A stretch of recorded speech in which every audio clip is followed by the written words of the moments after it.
मैं हूँ सीत और आप सुन रहे हैं सीत मिश्रा कहानी बोलेगी। आज मैं आपके लिए कमलेश्वर जी की एक कहानी राजा नरबंसिया लेकर आई हूँ। हालांकि कमलेश्वर जी का चर्चित उपन्यास रहा कितने पाकिस्तान, जिसके लिए उन्हें साहित्य अकादमी भी मिल चुका और इसके जाने कितने संस्करण भी प्रकाशित हो चुके हैं।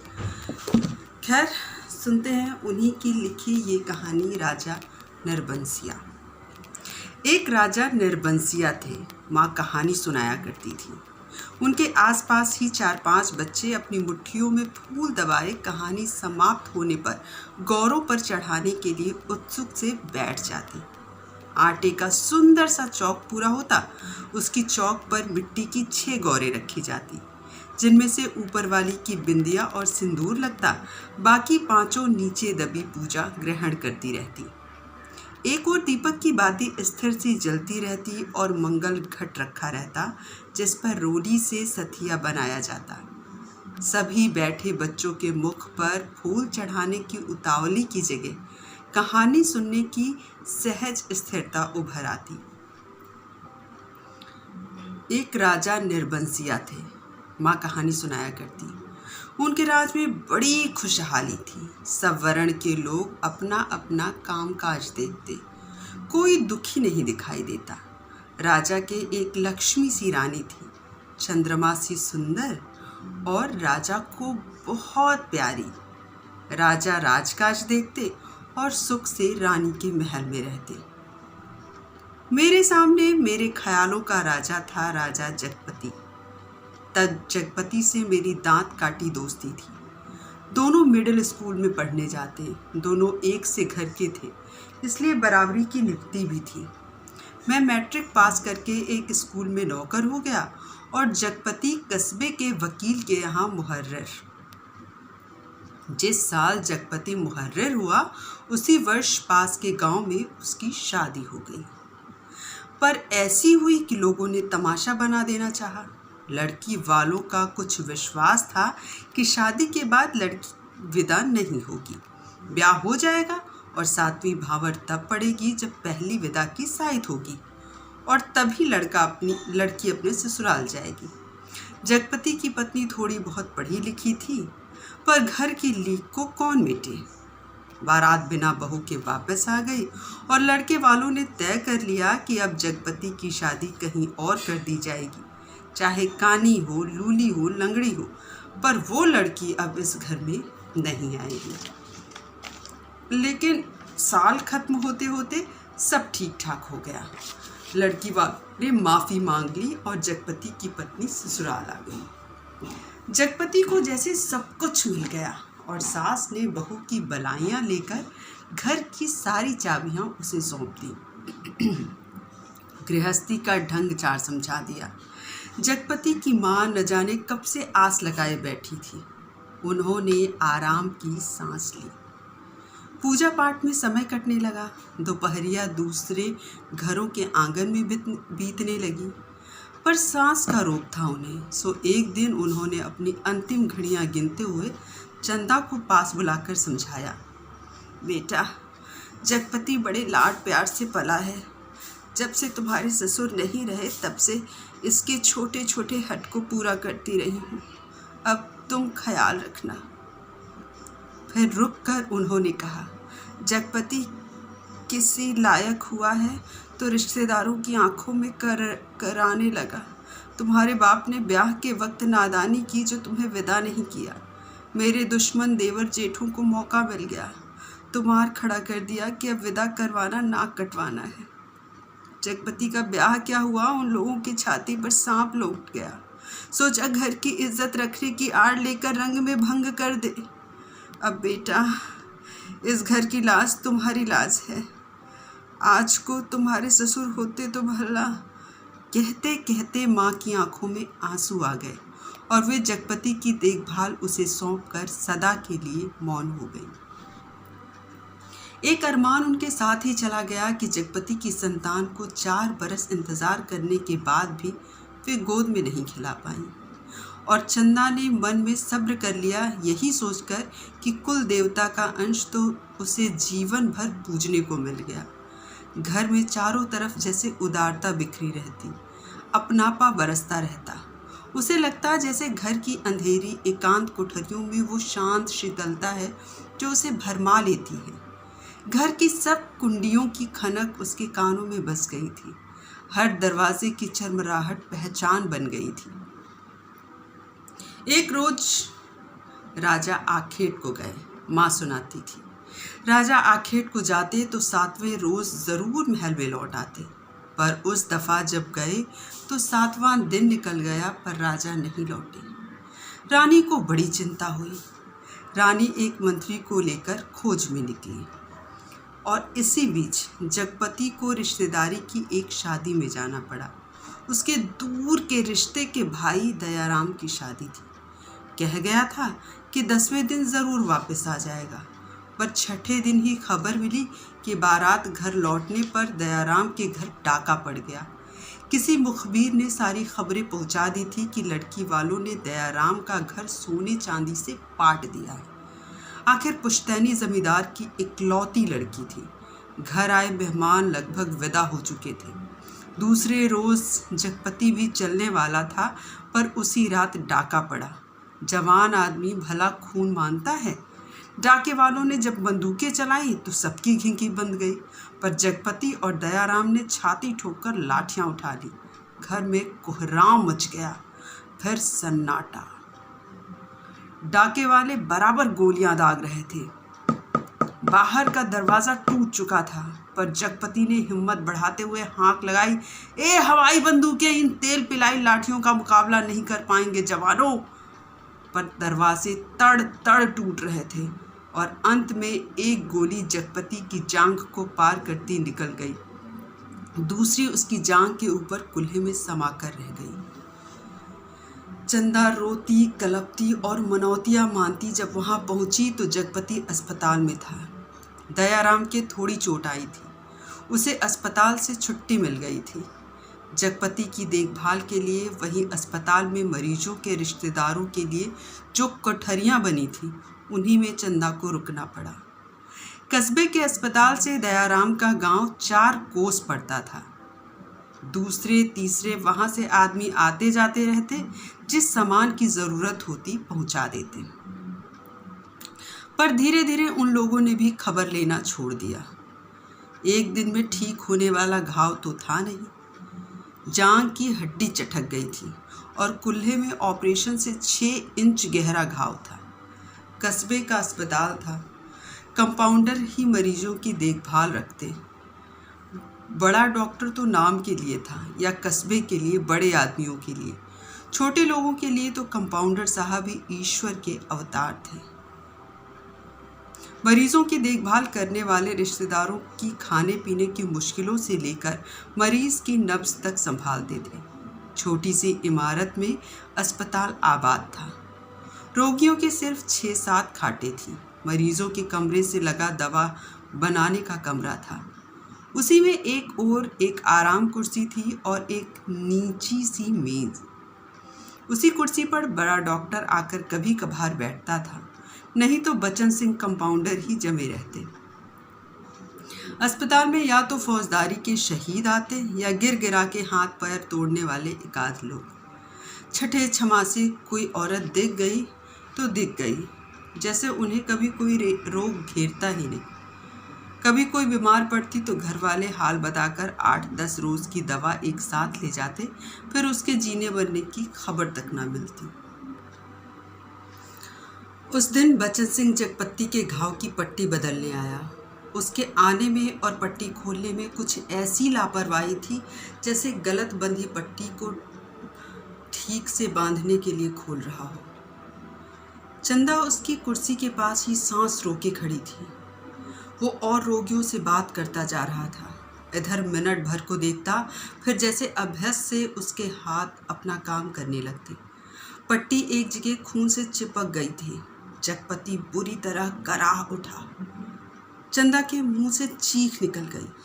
बचन सिंह ने सतर्क होकर देखा तो चंदा मुख में धोती का पल्ला खोसे अपनी भयातुर आवाज़ दबाने की चेष्टा कर रही थी। जगपति एक बार मछली सा तड़प कर रह गया। बचन सिंह की उंगलियां थोड़ी सी थरथराई कि उसकी बाह पर टप से चंदा का आंसू चू पड़ा। बचन सिंह सिहर सा गया और उसके हाथों की अभ्यस्त निठुराई को जैसे किसी मानवीय कोमलता ने धीरे से छू दिया। आहों कराहों, दर्द भरी चीखों और चटकते शरीर के जिस वातावरण में रहते हुए भी वो बिल्कुल अलग सा रहता था, फोड़ों को पके आम सा दबा देता था, खाल को आलू सा छील देता था, उसके मन से जिस दर्द का एहसास उठ गया था वो उसे आज फिर हुआ और वो बच्चे की तरह फूंक फूंक पर पट्टी को नम करके खोलने लगा। चंदा की ओर धीरे से निगाह उठाकर देखते हुए फुसफुसाया, रोगी की हिम्मत टूट जाती है ऐसे। पर जैसे ये कहते कहते उसका मन खुद अपनी बात से उचट गया। ये बेपरवाही तो चीख और कराहों की एक रास्ता से उसे मिली थी, रोगी की हिम्मत बढ़ाने की कर्तव्य निष्ठा से नहीं।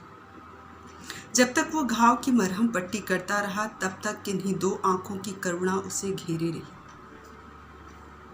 वो हाथ धोते समय चंदा की उन चूड़ियों भरी कलाइयों को बेझिझक देखता रहा जो अपनी खुशी उससे मांग रही थी। चंदा पानी डालती जा रही थी और बचन सिंह हाथ धोते धोते उसकी कलाइयों, हथेलियों और पैरों को देखता जा रहा था। दवा खाने की ओर जाते हुए उसने चंदा को हाथ के इशारे से बुलाकर कहा, दिल छोटा मत करना, जान का घाव तो 10 रोज में भर जाएगा, कूल्हे का घाव ज़रूर कुछ दिन लेगा। अच्छी से अच्छी दवाई दूंगा। दवाइयाँ तो ऐसी हैं कि मुर्दे को चंगा कर दें, पर हमारे अस्पताल में नहीं आती। फिर भी तो किसी दूसरे अस्पताल से आ सकती हैं दवाइयाँ? चंदा ने पूछा। आ तो सकती हैं, पर मरीज को अपना पैसा खर्चना पड़ता है उसमें, बचन सिंह ने कहा। चंदा चुप रह गई तो बचन सिंह के मुंह से अनायास ही निकल पड़ा, किसी चीज़ की ज़रूरत हो तो मुझे बता देना। रही दवाइयाँ सो कहीं ना कहीं से इंतज़ाम करके ला ही दूंगा। महकमे से मंगाएंगे तो आते आते महीनों लग जाएगा। शहर के डॉक्टर से मंगवा दूंगा। ताकत की दवाइयों की बड़ी ज़रूरत है उन्हें, अच्छा देखा जाएगा। कहते कहते वो रुक गया। चंदा ने कृतज्ञता भरी नज़रों से उसे देखा और उसे लगा जैसे आंधी में उड़ते पत्ते को कोई अटकाव मिल गया हो। आकर वो जगपति की खाट से लगकर बैठ गई, उसकी हथेली लेकर सहलाती रही, नाखूनों को अपने पोरों से दबाती रही। धीरे धीरे बाहर अंधेरा बढ़ चढ़ा। बचन सिंह तेल की एक लालटेन लाकर मरीजों के कमरे के कोने में रख गया। चंदा ने जगपति की कलाई दबाते दबाते धीरे से कहा, कंपाउंडर साहब कह रहे थे, और इतना कहकर वो जगपति का ध्यान आकृष्ट करने के लिए चुप हो गई। क्या कह रहे थे? जगपति अनमने स्वर में बोला, कुछ ताकत की दवाइयाँ तुम्हारे लिए ज़रूरी हैं, मैं जानता हूँ, पर देखो चंदा, चादर के बराबर ही पैर फैलाए जा सकते हैं। हमारी औकात इन दवाइयों की नहीं है। औकात आदमी की देखी जाती है कि पैसे की। तुम तो देखा जाएगा। कंपाउंडर साहब इंतज़ाम कर देंगे, उनसे कहूँगी मैं। नहीं चंदा, उधार खाते से मेरा इलाज नहीं होगा, चाहे 1 के 4 दिन लग जाए। इसमें तो तुम नहीं जानती, कर्ज कोड़ का रोग होता है। एक बार लगने से तन तो गलता ही है, मन भी रोगी हो जाता है। लेकिन कहते कहते चंदा रुक गई। जगपति अपनी बात की टेक रखने के लिए दूसरी ओर घुमाकर लेटा रहा और तीसरे रोग जगपति के सिरहाने कई ताकत की दवाइयाँ रखी थी और चंदा के ठहरने वाली कोठरी में उसके लेटने के लिए एक खाट भी पहुँच गई थी। चंदा जब आई तो जगपति के चेहरे पर मानसिक पीड़ा की असंख्य रेखाएं उभरी थी, जैसे वो अपनी बीमारी से लड़ने के अलावा स्वयं अपनी आत्मा से भी लड़ रहा हो, चंदा की नादानी और स्नेह से भी उलझ रहा हो और सबसे ऊपर सहायता करने वाले की दया से जूझ रहा हो। चंदा ने देखा तो वो ये सब सह नहीं पाई।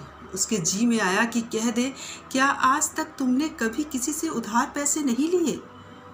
पर वो तो खुद तुमने लिए थे और तुम्हें मेरे सामने स्वीकार नहीं करना पड़ा, इसलिए लेते झिझक नहीं लगी। पर आज मेरे सामने उसे स्वीकार करते तुम्हारा झूठा पौरुष तिलमिलाकर जाग पड़ा है। पर जगमती के मुख पर बिखरी हुई पीड़ा में जिस आदर्श की गहराई थी, वो चंदा के मन में चोर की तरह घुस गई और बड़ी स्वाभाविकता से उसने उसके माथे पर हाथ फेरते हुए कहा, ये दवाइयाँ किसी की मेहरबानी नहीं है, मैंने हाथ का कड़ा बेच दिया था, उसी से आई हूँ। मुझसे पूछा तक नहीं। और जगपति ने कहा जैसे खुद मन की कमजोरी को दाब गया, कड़ा बेचने से तो अच्छा था कि बचन सिंह की दया ही ओढ़ ली जाती। और उसे हल्का सा पछतावा भी था कि नाहक वो रौ में बड़ी बड़ी बातें कह जाता है, ज्ञानियों की तरह सीख दे देता है। और जब चंदा अंधेरा होते उठकर अपनी कोठरी में सोने के लिए जाने को हुई तो कहते कहते ये बात दबा गई कि बचन सिंह ने उसके लिए एक खाट का इंतजाम भी कर दिया है। कमरे से निकली तो सीधे कोठरी में गई और हाथ का कड़ा लेकर सीधे दवाखाने की ओर चली गई, जहां बचन सिंह अकेला डॉक्टर की कुर्सी पर आराम से टांगे फैलाए लैंप की पीली रोशनी में लेटा था। जगपति का व्यवहार चंदा को लग गया था और ये भी कि वो क्यों बचन सिंह का एहसान अभी से लाद ले। पति के लिए जेवर की कितनी औकात है। वो बेधड़क सी दवाखाने में घुस गई। दिन की पहचान के कारण उसे कमरे की मेज, कुर्सी और दवाओं की अलमारी की स्थिति का अनुमान था। वैसे कमरा अंधेरा ही पड़ा था क्योंकि लैंप की रोशनी केवल अपने वित्त में अधिक प्रकाशवान होकर कोने के अंधेरे को और भी घनीभूत कर रही थी। बचन सिंह ने चंदा को घुसते ही पहचान लिया। वो उठकर खड़ा हो गया। चंदा ने भीतर कदम तो रख दिया पर सहसा सहम गई, जैसे वो किसी अंधेरे कुएं में अपने आप कूद पड़ी हो। ऐसा कुआं जो निरंतर पतला होता गया है और जिसमें पानी की गहराई पाताल की परतों तक चली गई हो, जिसमें पड़कर वो नीचे धंसती चली जा रही हो। नीचे अंधेरा, एकांत, घुटन, पाप। बचन सिंह आवाक ताकता रह गया और चंदा ऐसे वापस लौट पड़ी जैसे किसी काले पिशाच के पंजों से मुक्ति मिली हो। बचन सिंह के सामने क्षण भर में सारी परिस्थिति कौंध गई और उसने वहीं से बहुत संयत आवाज में जबान को दबाते हुए जैसे वायु में स्पष्ट ध्वनित कर दिया, चंदा।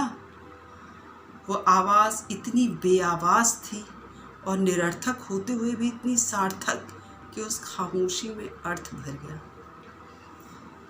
चंदा जाते जाते रुक गई। बचन सिंह उसके पास जाकर रुक गया। सामने का घना पेड़ स्तब्ध खड़ा रहा।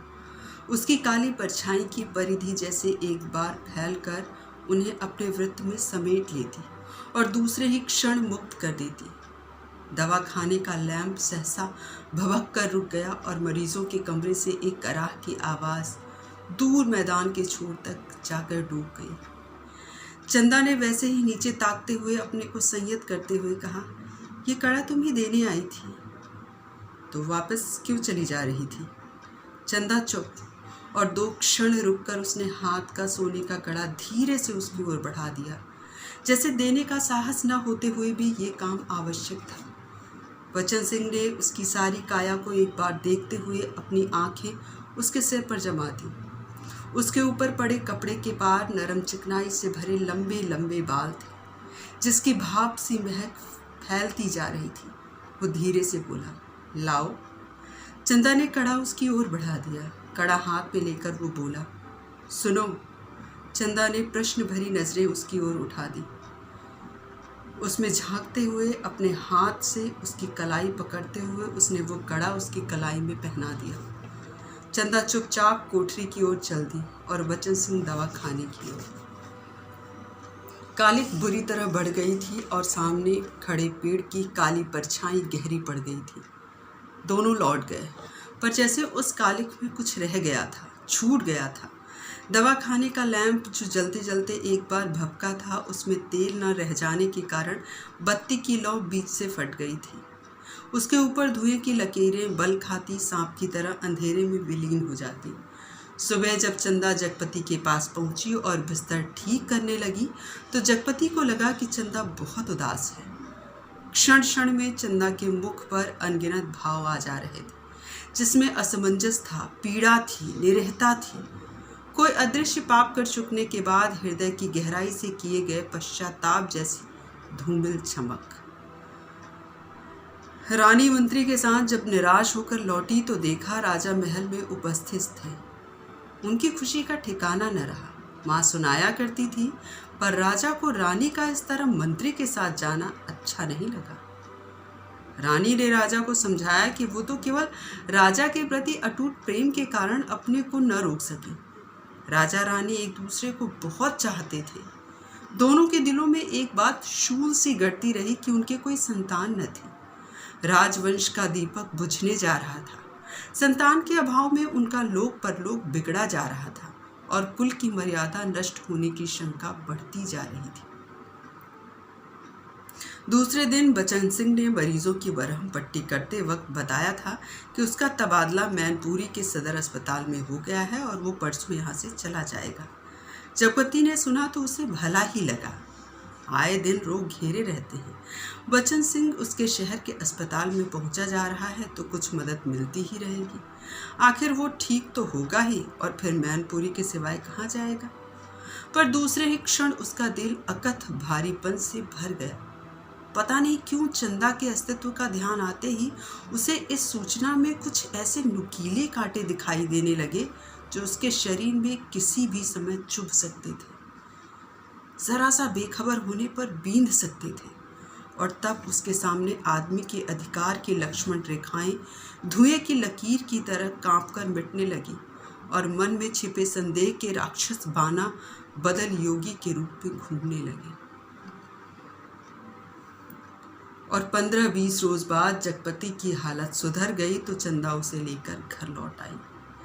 जगपति चलने फिरने लायक हो गया। घर का ताला जब खोला तब रात झुक आई थी और फिर उनकी गली में तो शाम से ही अंधेरा झरना शुरू हो जाता था। पर गली में आते ही उन्हें लगा जैसे कि वनवास काटकर राजधानी लौटे हों। नुक्कड़ पर ही जमुना सुनार की कोठरी में सुरही फिंक रही थी, जिनके दराजदार दरवाज़ों से लालटेन की रोशनी की लकीरें झाँक रही थी और कच्ची तंबाकू का धुआं रूंधी गली के मुहाने पर बुरी तरह भर गया। सामने ही मुंशी जी अपनी जिंगला खटिया के गड्ढे में कुप्पी के मध्यम प्रकाश में खसरा खतौनी बिछाए मिजान लगाने में मशगूल थे। जब जगपति के घर का दरवाज़ा खड़का तो अंधेरे में उसकी चाची ने अपने जंगले से देखा और वहीं से बैठे बैठे अपने घर के भीतर ऐलान कर दिया, राजा निरंबसिया अस्पताल से लौट आए हैं, कुलमा भी लौट आई है। ये शब्द सुनकर घर के अंधेरे बरामदे में घुसते ही जगपति हाँफ कर बैठ गया। झुंझलाकर चंदा से बोला, अंधेरे में क्या मेरे हाथ पैर तोड़वाओगी? भीतर जाकर लालटेन जला लाओ ना। तेल नहीं होगा इस वक्त, जरा ऐसे ही काम, तुम्हारे कभी कुछ न होगा, न तेल न। कहते कहते जगपति एकदम चुप रह गया और चंदा को लगा कि आज पहली बार जगपति ने उसके व्यर्थ मातृत्व पर इतनी गहरी चोट कर दी, जिसकी गहराई उसने कल्पना भी नहीं की थी। दोनों खामोश बिना एक बात किए अंदर चले गए। रात के बढ़ते सन्नाटे में दोनों के सामने दो बातें थीं। जगपति के कानों में जैसे कोई व्यंग से कह रहा था, ना राजा निर्बंसिया अस्पताल से आ गए, और चंदा के दिल में ये बात चुभ रही थी कि तुम्हारे कभी कुछ ना होगा। और सिसकती चंदा न जाने कब सो गई, पर जगपति की आंखों में नींद न थी। खाट पर पड़े पड़े उसके चारों ओर एक मोहक भयावना सा जाल फैल गया। लेटे लेटे उसे लगा जैसे उसका स्वयं का आकार बहुत क्षीण होता जा रहा है, बिंदु सा रह गया है। पर बिंदु के हाथ थे, पैर थे और दिल की धड़कन भी। कोठरी का घुटा घुटा सा अंधियारा, मटमैली दीवारें और गहन गुफाओं सी अलमारियां, जिनमें से बार बार कोई झांक कर देखता था और वो सिहर उठता। फिर जैसे सब कुछ तब्दील हो गया। उसे लगा कि उसका आकार बढ़ता जा रहा है, बढ़ता जा रहा है। वो मनुष्य हुआ, लंबा तगड़ा तंदुरुस्त पुरुष हुआ। उसकी शिराओं में कुछ फूट पड़ने के लिए व्याकुलता से खौल उठा। उसके हाथ शरीर के अनुपात से बहुत बड़े, डरावने और भयानक हो गए। उनके लंबे लंबे नाखून निकल आए। वो राक्षस हुआ, दैत्य हुआ, आदिम बर्बर, और बड़ी तेजी से सारा कमरा एक बारगी चक्कर काट गया। फिर सब धीरे धीरे स्थिर होने लगा और उसकी सांसें ठीक होती जान पड़ी। फिर बहुत कोशिश करने पर भी घिघी बंध जाने के बाद उसकी आवाज़ फूटी, चंदा। चंदा की नरम सांसों की हल्की सरसराहट कमरे में जान डालने लगी। जगपति अपनी पार्टी का सहारा लेकर झुका। कांपते पैर उसने जमीन पर रखे और चंदा की घाट के पाए से सिर टिकाकर बैठ गया। उसे लगा जैसे चंदा की इन सांसों की आवाज़ में जीवन का संगीत गूंज रहा है। वो उठा और चंदा के मुख पर झुक गया। उस अंधेरे में आंखें गड़ाए गड़ाए जैसे बहुत देर बाद स्वयं चंदा के मुख पर आभा फूटकर अपने आप बिखरने लगी। उसके नक्श उज्जवल हो उठे और जगपति की आंखों को ज्योति मिल गई। वो मुग्ध सा ताकता रहा। चंदा के बिखरे बाल, जिनमें हाल के जन्मे बच्चे के गभुआरे बालों की सी महक, दूध की कच्चाइंद, शरीर के रस की सी मिठास और स्नेह की सी चिकनाहट, और वो माथा जिस पर बालों के पास तमाम छोटे छोटे नरम नरम से रोएं रेशम से, और उस पर कभी लगाई गई सिंदूर की बिंदी का हल्का मिटा हुआ सा आभास, नन्हे नन्हे निर्द्वंद सोए पलक, और उनकी मासूम सी कांटों की तरह बरौनियाँ और सांस में घुलकर आती हुई वो आत्मा की निष्कपट आवाज़ की लय। फूल की पंखुड़ी से पतले पतले होठ, उन पर पड़ी अछूती रेखाएं जिनमें सिर्फ दूध सी महक। उसकी आंखों के सामने ममता सी छा गई, केवल ममता, और उसके मुख से अस्फुट शब्द निकल आया, बच्ची। डरते डरते उसके बालों की एक लट को बड़े जतन से उसने हथेली पर रखा और उंगली से उस पर जैसे लकीरें खींचने लगा। उसे लगा जैसे कोई शिशु उसके अंग में आने के लिए छटपटाकर निराश होकर सो गया हो। उसने दोनों हथेलियों को पसारकर उसके सिर को अपने सीमा में भर लेना चाहा कि कोई कठोर चीज़ उसकी उंगलियों से टकराई। वो जैसे होश में आया। बड़े सहारे से उसने चंदा के सिर के नीचे टटोला। एक रुमाल में बंधा कुछ उसके हाथ आ गया। अपने को संयत करता वो वहीं ज़मीन पर बैठ गया। उसी अंधेरे में उस रुमाल को खोला तो जैसे सांप सूंघ गया। चंदा के हाथों के दोनों सोने के कड़े उसमें लिपटे थे, और तब उसके सामने एक सृष्टि धीरे धीरे टुकड़े टुकड़े होकर बिखरने लगी। ये कड़े तो चंदा बेचकर उसका इलाज करा रही थी। वे सब दवाइयाँ और ताकत के टॉनिक। उसने तो कहा था ये दवाइयाँ किसी की मेहरबानी नहीं, मैंने अपने हाथ के कड़े बेचन को दे दिए थे। पर उसका गला बुरी तरह सूख गया, जबान जैसे तालू से चिपक कर रह गई। उसने चाहा कि चंदा को झकझोर कर उठाए, पर शरीर की शक्ति बह सी गई, रक्त पानी हो गया था। थोड़ा संयत हुआ।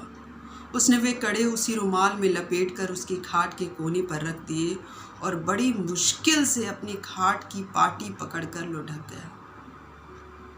चंदा झूठ बोली, पर क्यों? कड़े आज तक छिपाए रही।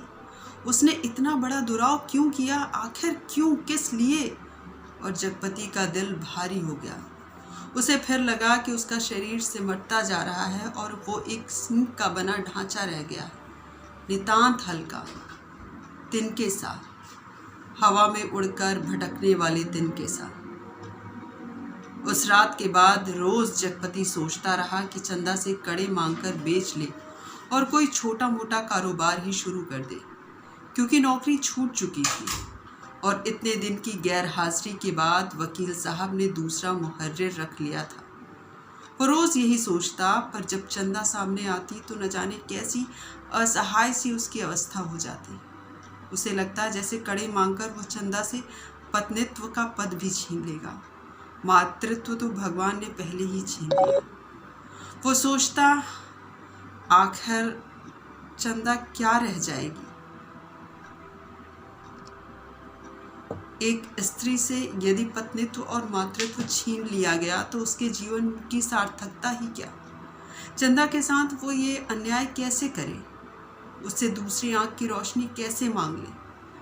फिर वो तो नितांत अंधी हो जाएगी और उन कड़ों को मांगने के पीछे जिस इतिहास की आत्मा नंगी हो जाएगी, कैसे वो उस लज्जा को स्वयं ही उधार कर ढांपेगा। और वो उन्हीं ख्यालों में डूबा सुबह से शाम तक इधर उधर काम की टोह में घूमता रहता। किसी से उधार ले ले, पर किससे, किस संपत्ति पर, क्या है उसके पास जिसके आधार पर कोई उसे कुछ दे देगा। और मोहल्ले के लोग जो एक एक पाई पर जान लेते हैं, कोई चीज़ खरीदते वक्त भाव में एक एक पैसा कम मिलने पर मीलों पैदल जाकर एक पैसा बचाते हैं। एक एक पैसे की मसाले की पुड़िया बंधवाकर 11 मरतबा पैसों का हिसाब जोड़कर एक आध पैसा उधार मिन्नतें करके सौदा घर लाते हैं। गली में कोई खोंचे वाला फंस गया तो 2 पैसे की चीज़ को लड़ झगड़ कर 4 दाने ज़्यादा पाने की नीयत से 2 जगह बंधवाते हैं। भाव के ज़रा से फ़र्क पर घंटों बहस करते हैं। शाम को सड़ी गली तरकारियों की किफ़ायत के कारण ले आते हैं। ऐसे लोगों से किस मुंह से मांगकर वो गरीबी के एहसास पर ठोकर लगाए। पर उस दिन शाम को जब वो घर पहुंचा तो बरोठे में ही एक साइकिल रखी नजर आई। दिमाग पर बहुत जोर डालने के बाद भी वो आगंतुक की कल्पना नहीं कर पाया।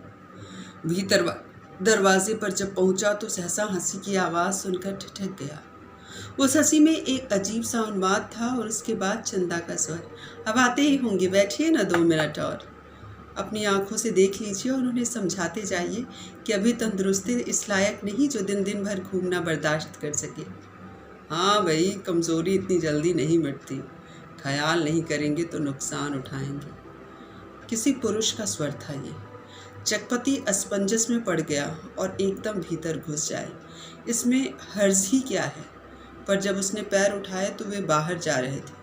बाहर बरूठे में साइकिल को पकड़ते हुए उसे सूझ आई। वहीं से जैसे अनजान बनता बड़े प्रयत्न से आवाज़ को खोलता चिल्लाया, अरे चंदा, ये साइकिल किसकी है? कौन मेहरबान? चंदा उसकी आवाज़ सुनकर कमरे से बाहर निकलकर जैसे खुशखबरी सुना रही थी। अपने कंपाउंडर साहब आए हैं, खोजते खोजते आज घर का पता पाए हैं, तुम्हारे इंतज़ार में बैठे हैं। कौन? बच्चन सिंह?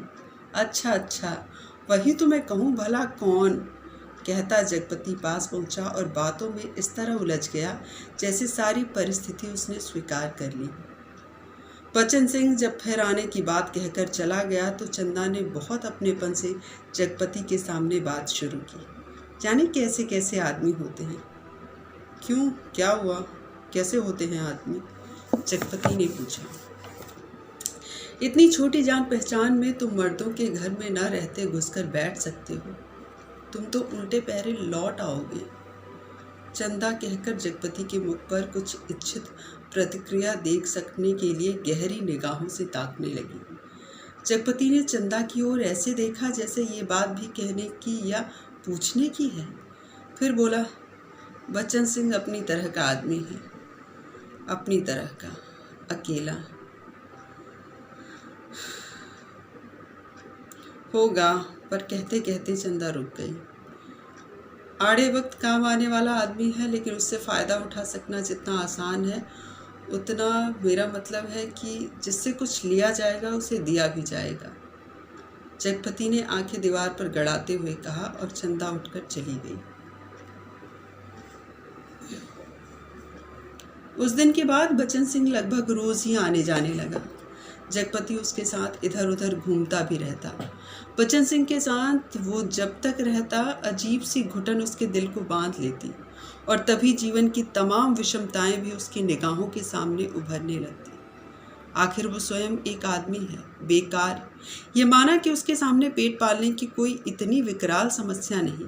वो भूखों नहीं मर रहा, जाड़े में कांप नहीं रहा, पर उसके 2 हाथ पैर, शरीर का पिंजरा है जो कुछ मांगता है, कुछ, और वो सोचता है ये कुछ क्या है? सुख? शायद हाँ, शायद नहीं। वो तो दुख में भी जी सकने का आदी है, अभाव में भी जीवित रह सकने वाला आश्चर्यजनक कीड़ा है।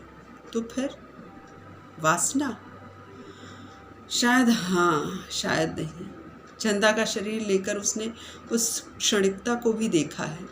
तो फिर धन चंदा का शरीर लेकर शायद हाँ, शायद नहीं।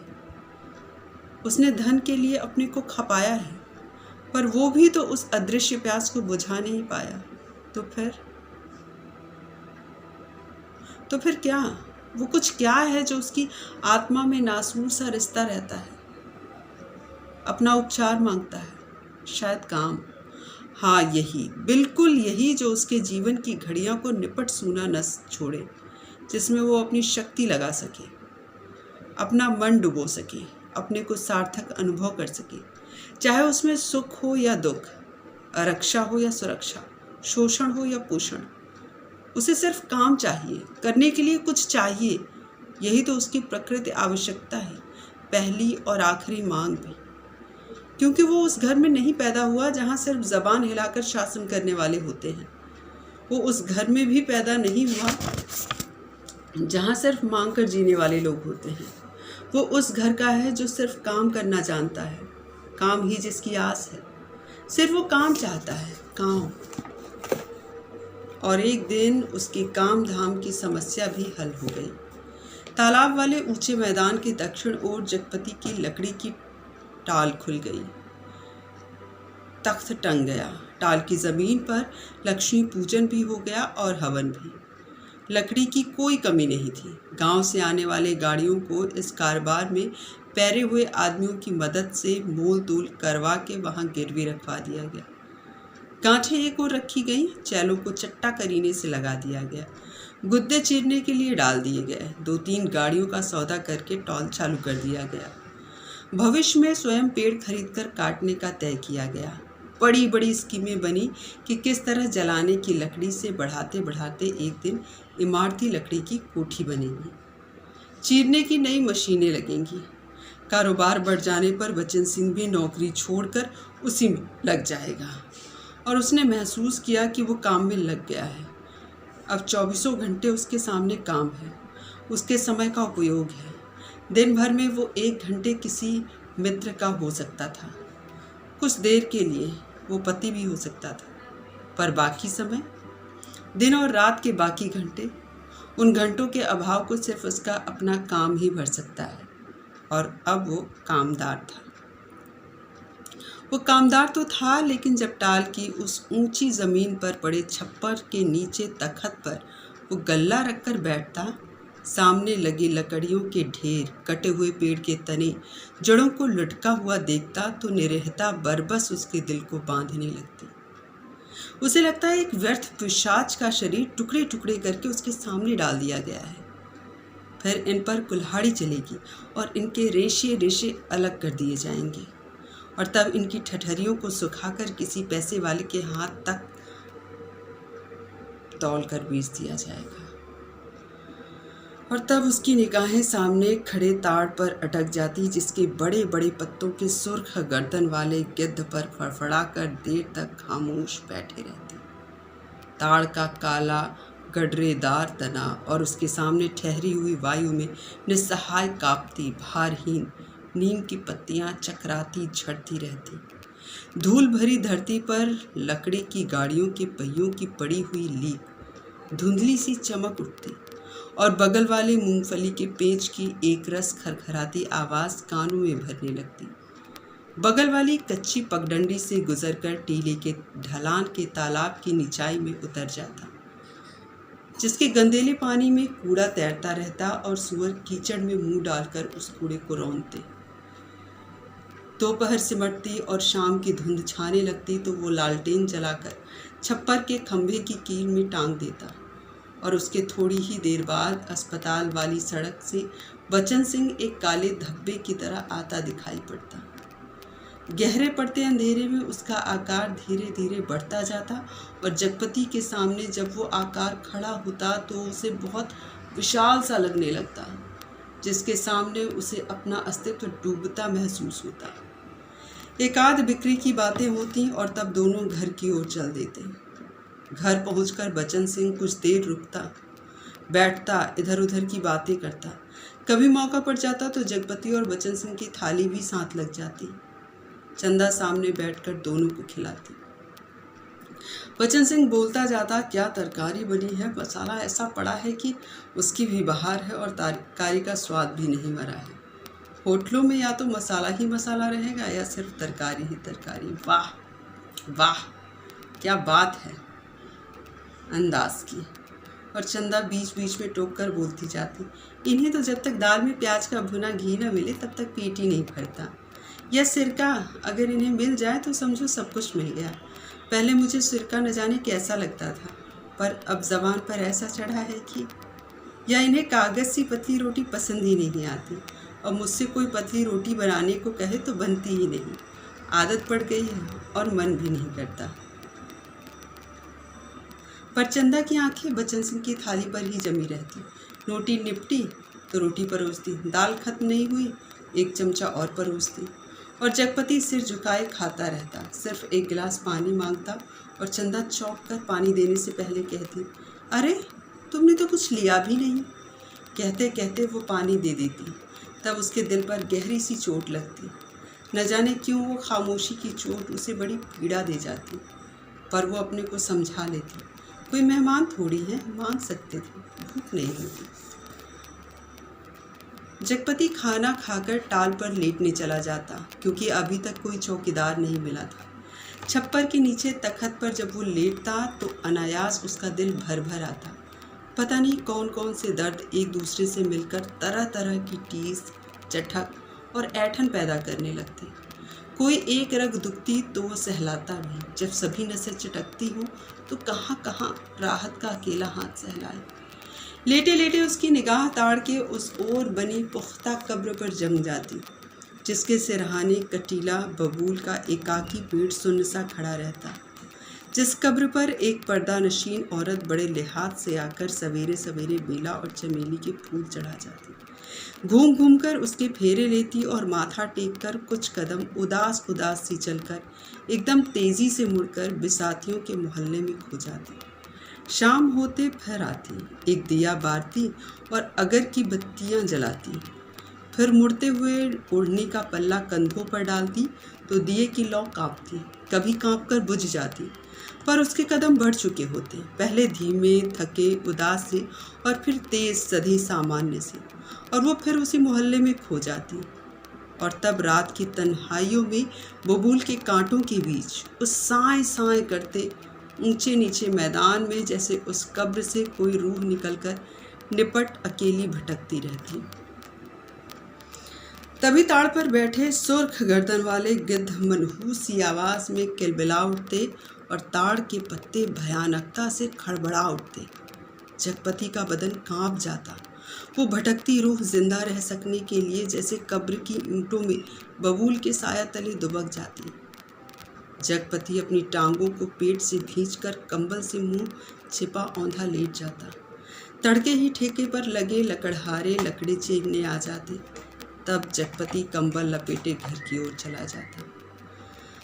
राजा रोज सवेरे टहलने जाते, माँ सुनाया करती थी। एक दिन जैसे ही महल के बाहर आए, सड़क पर झाड़ू लगाने वाली मेहतरानी ने उन्हें देखते ही अपना झाड़ू पंजा पटक कर माथा पीटने लगी और कहने लगी, हाय राम, आज राजा ने रमबसिया का मुंह देखा, न जाने रोटी भी नसीब होगी कि नहीं, न जाने कौन सी विपत टूट पड़े।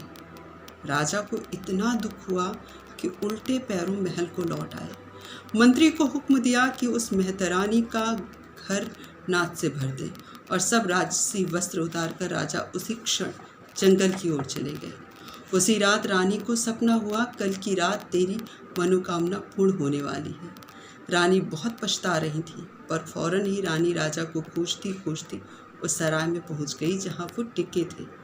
रानी भेष बदलकर सेवा करने वाली भटियारिन बनकर राजा के पास रात में पहुंची। रात भर उनके साथ रही और सुबह राजा के जगने से पहले सराय छोड़कर महल में लौट गई। राजा सुबह उठकर दूसरे देश की ओर चले गए। 2 ही दिनों में राजा के निकल जाने की खबर राजभर में फैल गई। राजा निकल गए, चारों तरफ यही खबर थी।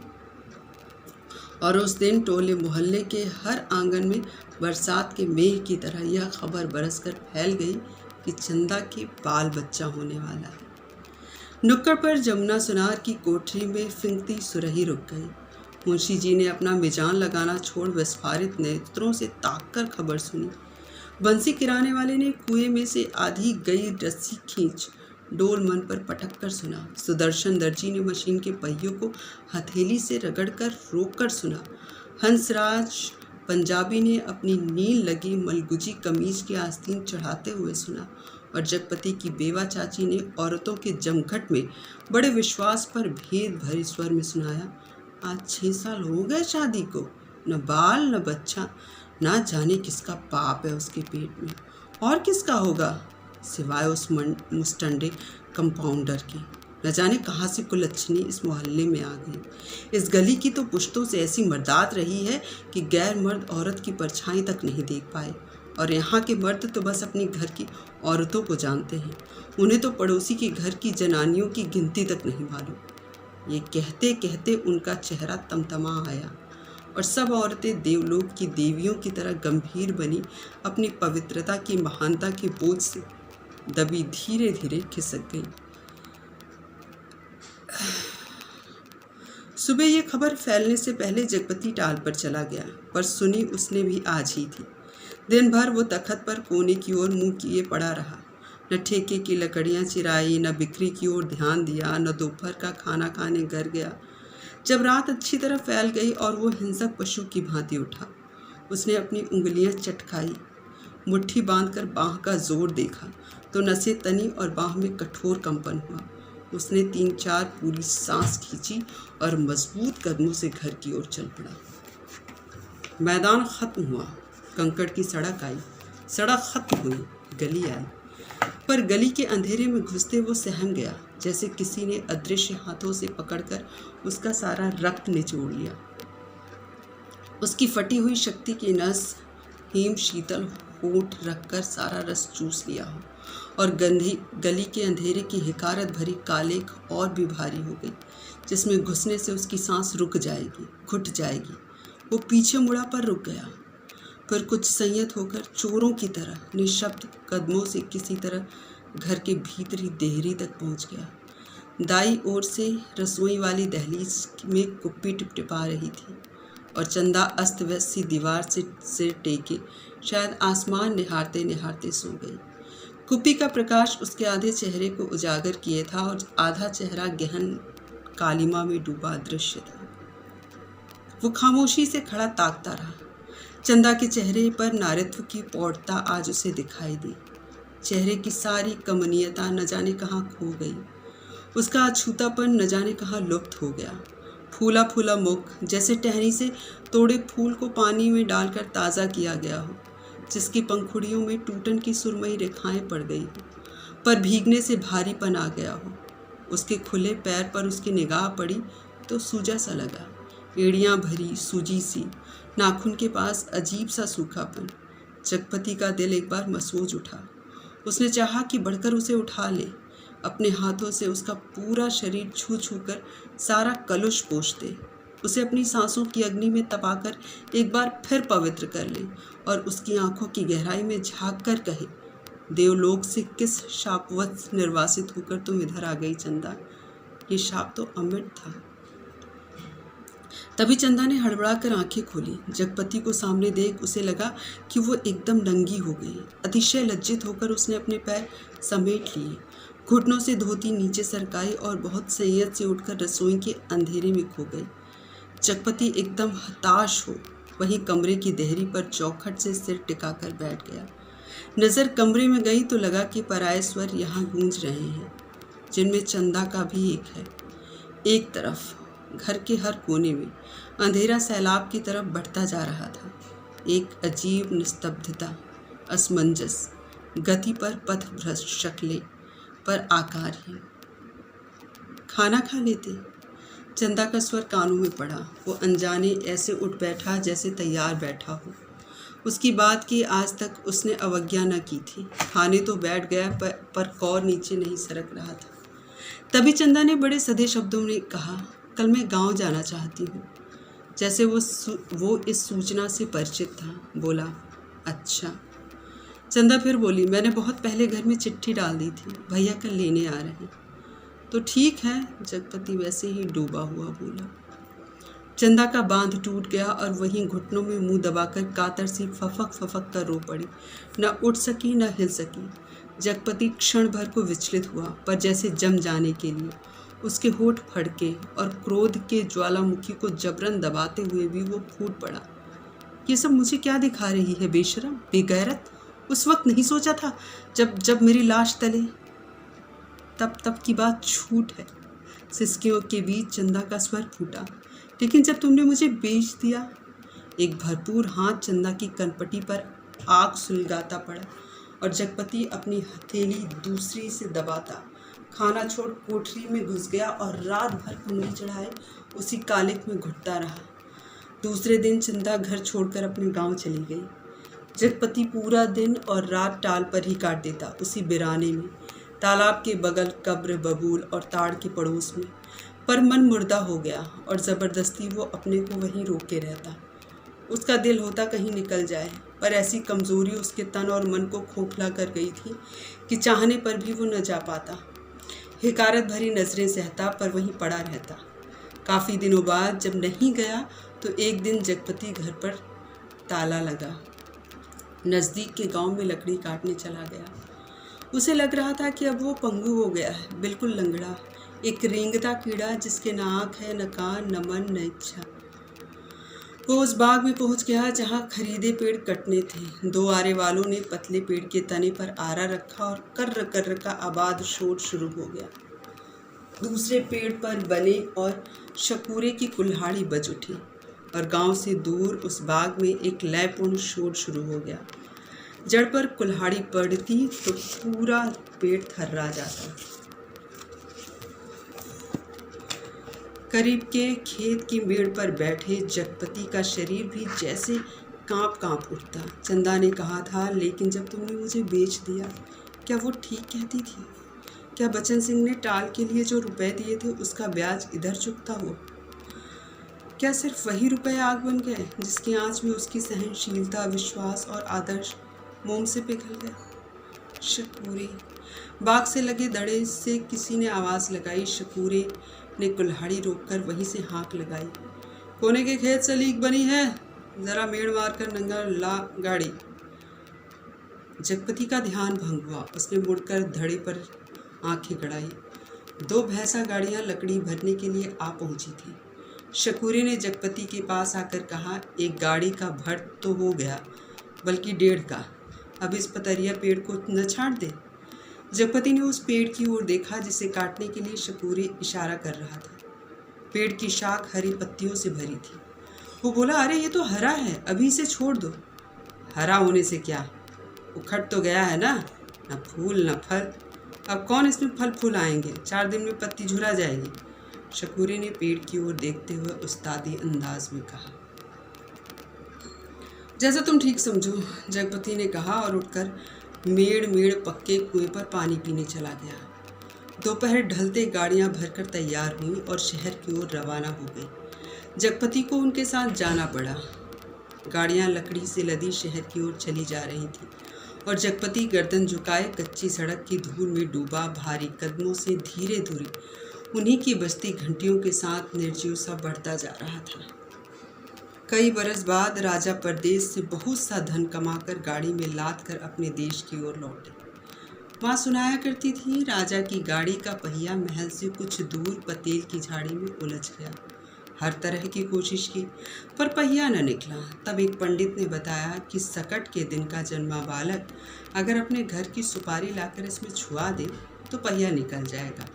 वहीं 2 बालक खेल रहे थे, उन्होंने सुना तो कूद कर पहुँचे और कहने लगे कि हमारी पैदाइश सकट की है, पर सुपारी तब लाएंगे जब तुम आधा धन देने का वादा करो। राजा ने बात मान ली। बालक दौड़े दौड़े घर गए, सुपारी लाकर छुआ दी, फिर घर का रास्ता बताते बताते आगे आगे चले। आखिर गाड़ी महल के सामने उन्होंने रोक ली। राजा को बड़ा अचरज हुआ कि हमारे ही महल में ये 2 बालक कहाँ से आ गए।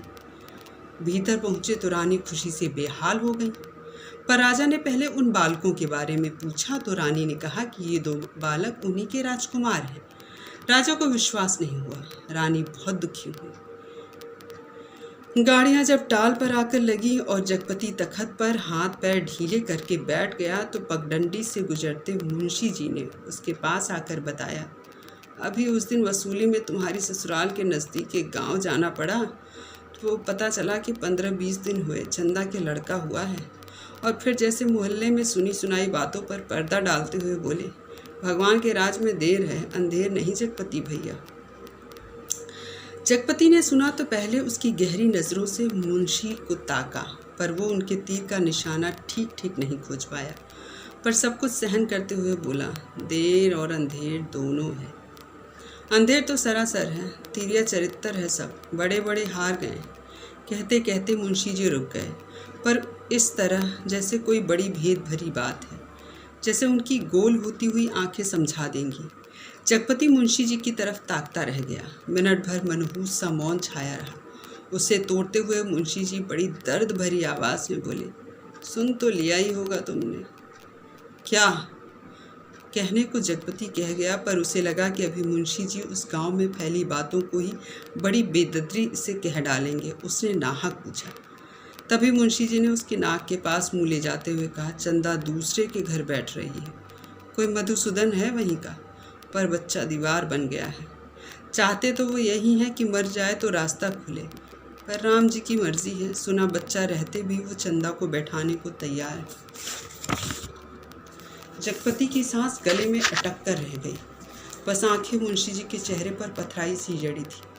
मुंशी जी बोले, अदालत से बच्चा तुम्हें मिल सकता है, अब काहे की लाज शर्म। अपना कहकर किस मुंह से मांगू बाबा, हर तरफ तो कर्ज से दबा हूँ, तन से, मन से, पैसे से, इज्जत से, किसके बल पर दुनिया संजोने की कोशिश करूँ। कहते कहते वो अपने में खो गया। मुंशी जी वहीं बैठ गए। जब रात की झुक आई तो जगपति के साथ ही मुंशी जी भी उठे। उसके कंधे पर हाथ रखे वे उसे गली तक लाए। अपनी कोठरी आने पर पीठ सहलाकर उन्होंने उसे छोड़ दिया। वो गर्दन झुकाए गली के अंधेरे में उन्हीं ख्यालों में डूबा ऐसे चलता चला आया जैसे कुछ हुआ ही ना हो, पर कुछ ऐसा बोझ था जो न सोचने देता न समझने। जब चाची की बैठक के पास से गुजरने लगा तो सहसा उसके कानों में भनक पड़ी, आ गए सत्यानाशी कुलबोरन। उसने ज़रा नज़र उठाकर देखा तो गली की चाची भौजाइयाँ बैठक में जमा थी और चर्चा चंदा की छिड़ी थी, पर वो चुपचाप निकल गया। इतने दिनों बाद ताला खोला और बरोठे के अंधेरे में कुछ सूझ न पड़ा तो एकाएक वो रात उसकी आंखों के सामने घूम गई जब वो अस्पताल से चंदा के साथ लौटा था। बेवा चाची का वो जहर बुझाती आ गए राजा निर्बंसिया अस्पताल से, और आज सत्यानाशी कुलबोरन, और स्वयं उसका वो वाक्य जो चंदा को छेद गया था, तुम्हारे कभी कुछ न होगा। और उस रात की शिशु चंदा के लड़का हुआ है। वो कुछ और जनती, आदमी का बच्चा न जनती, वो और कुछ भी जनती, कंकड़ पत्थर, वो नारी न बनती, बच्ची ही बनी रहती। उस रात की शिशु चंदा। पर चंदा ये सब क्या करने जा रही है? उसके जीते जी वो दूसरे के घर बैठने जा रही है। कितने बड़े पाप में धकेल दिया चंदा ने, पर उसे भी तो कुछ सोचना चाहिए था। आखिर क्या? पर मेरे जीते जी ये सब अच्छा तो नहीं। वो इतनी घृणा बर्दाश्त करके भी जीने को तैयार है, या मुझे जलाने को। वो मुझे नीच समझती है, कायर। नहीं तो एक बार खबर तो लेती, बच्चा हुआ तो पता तो लगता, पर नहीं, वो उसका है ही कौन? कोई भी नहीं। औलाद ही तो स्नेह की धुरी है जो आदमी औरत के पहियों को साध कर तन के दलदल से पार ले जाती है। नहीं तो हर औरत वैश्या है और हर आदमी वासना का कीड़ा। तो क्या चंदा औरत नहीं है? वो ज़रूर औरत थी, पर स्वयं मैंने उसे नरक में धकेल दिया। वो बच्चा मेरा कोई नहीं, पर चंदा तो मेरी है। एक बार उसे ले आता, फिर यहाँ रात के मोहक अंधेरे में उसके फूल से अधरों को देखता, निर्द्वंद सोए पलकों को निहारता, सांस की दूध से अछूती महक को समेट लेता। आज का अंधेरा घर में तेल भी नहीं जो दिया जला ले। फिर किसके लिए कौन जलाए? चंदा के लिए, पर उसे तो उसने बेच दिया। सिवाय चंदा की कौन सी संपत्ति थी उसके पास जिसके आधार पर कोई उसे कर्ज देता? कर्ज न मिलता तो ये सब कैसे चलता? काम पेड़ कहाँ से कटते? और तब शकूरे के वे शब्द उसके कानों में गूंज गए, हरा होने से क्या, उखड़ तो गया है। वो स्वयं भी एक उखड़ा हुआ पेड़ था, न फल का न फूल का, सब व्यर्थ ही तो है। जो कुछ सोचा उस पर कभी विश्वास नहीं कर पाया। चंदा को चाहता रहा पर उसके दिल में चाहत न जगा पाया। उसे कहीं से एक पैसा मांगने पर डांटता रहा पर खुद लेता रहा, और आज वो दूसरे के घर बैठ रही है, उसे छोड़कर।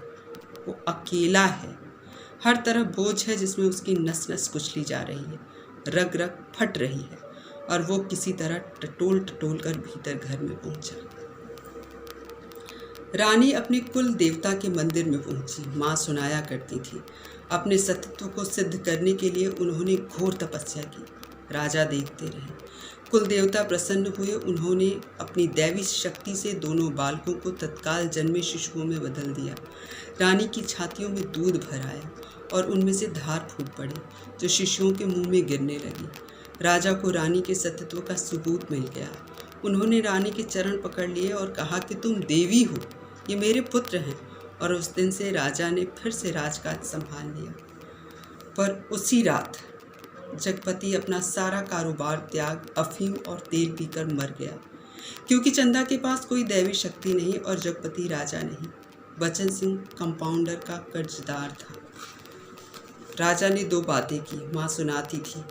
एक तो रानी के नाम से उन्होंने बहुत बड़ा मंदिर बनवाया, और दूसरे राज के नए सिक्कों पर बड़े राजकुमार का नाम खुदवा कर चालू किया, जिससे राजभर में अपने उत्तराधिकारी की खबर हो जाए। जगपति ने मरते वक्त दो पर्चे छोड़े, एक चंदा के नाम, दूसरा कानून के नाम। चंदा को उसने लिखा, चंदा मेरी अंतिम चाह ये है कि तुम बच्चे को लेकर चली आना। अभी 1-2 दिन मेरी लाश की दुर्गति होगी, तब तक तुम आ सकोगी। चंदा आदमी को पाप नहीं पश्चाताप मारता है। मैं बहुत पहले मर चुका था, बच्चों को लेकर ज़रूर चली आना। कानून को उसने लिखा, किसी ने मुझे नहीं मारा, किसी आदमी ने नहीं। मैं जानता हूँ मेरे जहर की पहचान करने के लिए मेरा सीना चीरा जाएगा, उसमें जहर है। मैंने अफीम नहीं रुपए खाए हैं, उन रुपयों में कर्ज का जहर था, उसी ने मुझे मारा। मेरी लाश तब तक न जलाई जाए जब तक चंदा बच्चे को लेकर ना आ जाए, आग बच्चे से दिलवाई जाए बस। माँ जब ये कहानी समाप्त करती थी तो आसपास बैठे बच्चे फूल चढ़ाते थे। मेरी कहानी भी ख़त्म हो गई, पर